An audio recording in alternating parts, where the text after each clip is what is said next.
শিলিগুড়ি রবীন্দ্র সংঘ ক্লাবের এবার ৭৩ বর্ষ এবং এই ৭৩ বর্ষের রবীন্দ্র সংঘ ক্লাবের যে থিমটা ফুটিয়ে তুলেছে, বিশেষ করে দুর্গাপুজো হচ্ছে শিল্পীদের রিয়ালিটি শো এবং তার ভাবনা প্রকাশ করা মণ্ডপে মণ্ডপে। এবং রবীন্দ্র সংঘের যে ক্লাব, সে একটা গল্প, সে গল্পটা হচ্ছে যে একটা একান্নবর্তী পরিবার ভেঙে পড়েছে, সেই পরিবারের যে দুরবস্থা, সে পরিবারের যে কর্তা তার যে মানসিক অবস্থা সেটাকে তুলে ধরা হয়েছে।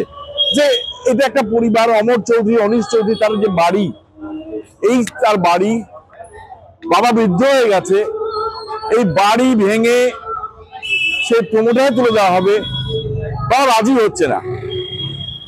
সেই ছবিটা অসাধারণভাবে তুলে ধরা হয়েছে।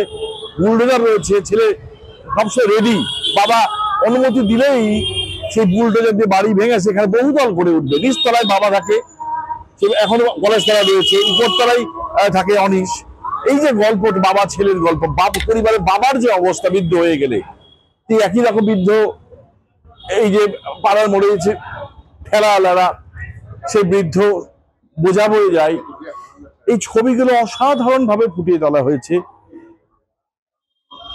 সোসাইটি যখন আস্তে আস্তে নুয়ে পড়ছে, শিক্ষা, স্বাস্থ্য,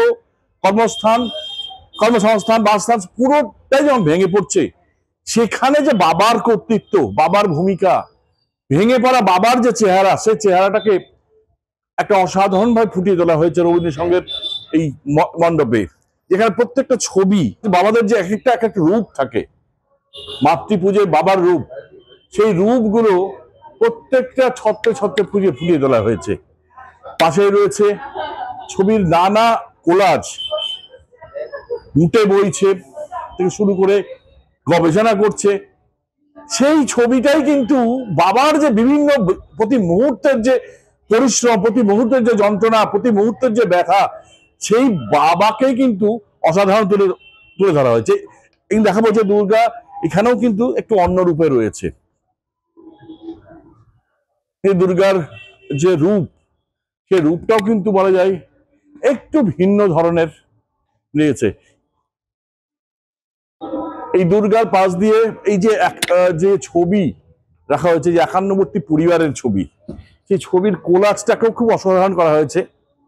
যে বাবার কি বলে প্রথম দিকের ছবি, পরিবারের ছবি, তারপরে ছেলে তার পরিবার নিয়ে বেরিয়ে যাওয়া, অর্থাৎ একান্নবর্তী পরিবার কিভাবে ভেঙে যায়, ভেঙে গিয়ে আবার একটা ছোট্ট নিউক্লিয়াস পরিবার তৈরি হয়, সেই পরিবারটাকে অসাধারণ ভাবে ফুটিয়ে তোলা হয়েছে। এবং রবীন্দ্র সংঘের যে ৭৩তম বর্ষ, সেই বর্ষে এই যে পিতৃপক্ষে, মায়ের পূজায় পিতৃপক্ষকে, পিতাকে নায়ক করে তোলা, সেই ছবিটা অসাধারণ ভাবে ফুটিয়ে তোলা হয়েছে।